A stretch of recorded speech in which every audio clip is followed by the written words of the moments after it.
Page भरना था वो पुस्तकें लिखो, किताबें लिखो, अखबार में लेख लिखो, पेज भरना, पासबुकें लिखो। और पेज भरने से बाजू वाले फेल हो भाई। जितने भी पासबुक वाले आते हैं मेरे पास, वो कहते हैं जैसे 12th क्लास की पासबुक है, तो वो क्या करते हैं, साहब इस पासबुक को आप रेफर करो। अब पहला प्रश्न मैं पूछता हूँ उनसे कि आपको जो पैसा दिया गया लेखक को, वो पेज के हिसाब से दिया कि क्वालिटी के हिसाब से दिया, ठेके पे दिया? तो बंदा पेज के हिसाब से दिया, तो फिर मैं क्या रेफर करूँ उसको?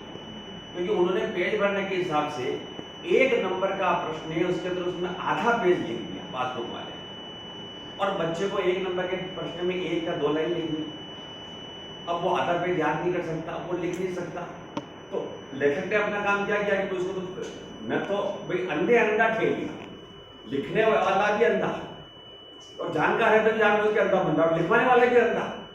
लिखवाने वाला सोचता है कि मोटी पासबुक होगी तो ज्यादा लिखेगी, ये लिखवाने वाले का अंधापन है। क्योंकि बच्चों के पास वैसी टाइम कम मिलता है, स्कूल जाते घर पे आते तो उनके पास छोटी चीज चाहिए, संक्षेप में अगर कोई हो तो बच्चे की पसंद तो ये होती, उसको तो वो तो मोटा इतनी मोटी दिखेगी तो बच्चे लेके जाएंगे, माँ बाप लेके जाएंगे, तो कोई गुण थोड़ी है क्या? पढ़ने वाले बच्चे हो तो उनको तो पासबुक में क्या चाहिए, ऐसा मटेरियल चाहिए कि 2-3 लाइन पढ़ी और नंबर पूरे आ जाए नंबर।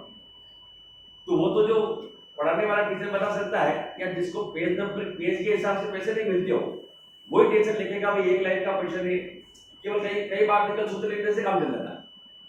ये प्रश्न इसके उत्तर भी सूत्र, बस सूत्र लिखा उसका 1 नंबर, 1 बजे 1 नंबर मिल जाएगा।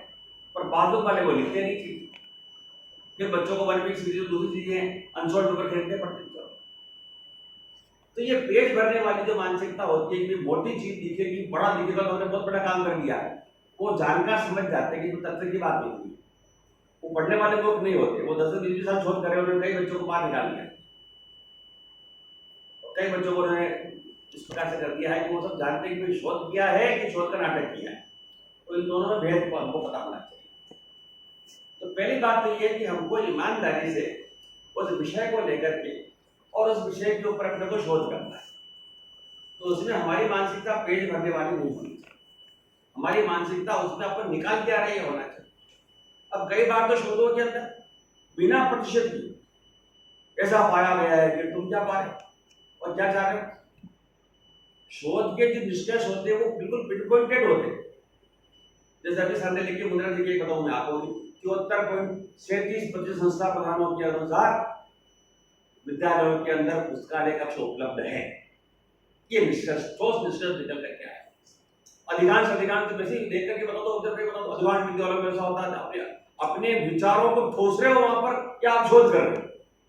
शोधकर्ता को तो निष्पक्ष होना चाहिए, उसके मन के अनुसार निष्कर्ष नहीं निकल के आ रहे तो भी उसको मन को कंट्रोल करना पड़ता है कई बार, पर ऐसा देखा नहीं जाता। यहाँ पर तो कई बार मैंने ऐसा देखा है कि शोधों को तो अपने विचारों का प्रस्तुतिकरण करने का मंच बना दिया, तो फिर वो आगे जब जाती तो वो शोध की शोध पूर्व में रहती नहीं। भाई आपको किसी पे लेख लिखना है तो अखबारों में लिखो ना आप लेख, या किसी विषय के ऊपर आपको विस्तृत ध्यान है तो पुस्तक लिख दो, उसके किताब लिख दो। तो न तो आप कोई मेहनत कर रहे हो, न तो वो शोध के अंदर जा पा रहे, न पुस्तक के रूप में जा पा रहे। तो जैसे मान लो आपने हिंदी साहित्य का इतिहास, ये पुस्तक लिखने का विषय, किताब लिखते उसके कब कौन पर आया, दूसरा किताबें लेकर के आप, ये शोध थोड़ी हुई है, हिंदी साहित्य का इतिहास में। तो कुछ मतलब कुछ को तो यही बता दें कि शोध में और पुस्तक लेखन में क्या फर्क है। तो पुस्तक लेखन के अंदर और शोध के अंदर फर्क है कि शोध के अंदर तो कोई ठोस निष्कर्ष निकल करके आता है और वो प्रतिशत के अंदर आएगा, उसका क्षेत्र निर्धारित होगा कि फला ब्लॉक के अंदर, चित्तौड़गढ़ ब्लॉक के अंदर, डुंगला ब्लॉक के अंदर, बदेसर ब्लॉक के अंदर ये स्थिति हो रही है। उसको अपन जनरलाइज भी नहीं करेंगे। अगर स्टेट लेवल की शोध है तो पूरी राजधानी की बात हो। तो सबसे बड़ी बात ये होती है कि सबसे पहला काम ये होता है कि शोध के टॉपिक का निर्माण करना, विषय का चयन करना।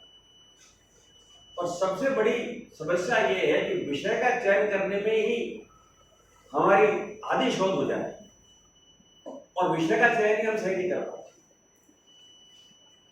विषय का चयन में हम क्या करते हैं कि हमारे मन की जो भावनाएं हैं उसके हिसाब से, जब मन में कोई लेख लिखने की इच्छा हो तो वो विषय का चयन करना चाहते हैं। जबकि हमको वास्तव में कोई शोध है, वास्तव में कोई समस्या है तो विषय लेना, समस्या है तो उसका समाधान निकालने के लिए मतलब शोध का मतलब क्या होगा कि समस्या का समाधान करना, ये शोध का मतलब होगा। शोध का मतलब हुआ अपने विचारों का प्रकटीकरण, इधर उधर की किताबों से, दूसरा किताबों से कुछ लेकर के लिख दिया अपन ने, वो शोध नहीं होगी।